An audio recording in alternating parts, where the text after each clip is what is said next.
कोथिंबीर साफ कशी करायची ते दाखवते. हे बघा, हे जेव्हा आपण घेतो ना, आता हा खालती याचं मूळ आहे बरोबर. मग हा फक्त थोडासाच काढून टाकायचा आणि हे वरचे जेवढे दांडे असतात ना त्या सगळ्या घ्यायच्या.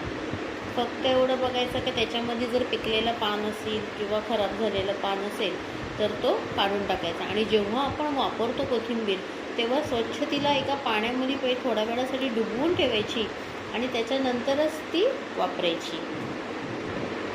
कारण की माती आता भरपूर माती येते आहे. पावसाचा दिवस असल्यामुळे कोथिंबीर तुम्हाला सुकी मिळणं फार कठीणच आहे.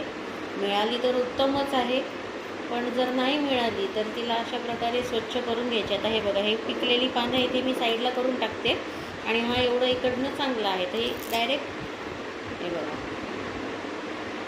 देठासकट घ्यायची.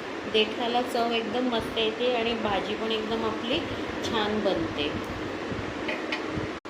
ही आपण साफ करून घेतलेली कोथिंबीर आहे.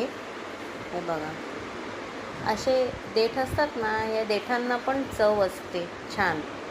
तर मोडताना फक्त पानं नाही मोडून घ्यायची, तर देठापासून हे करून घ्यायची. हात बघा कसे होऊन गेलेत.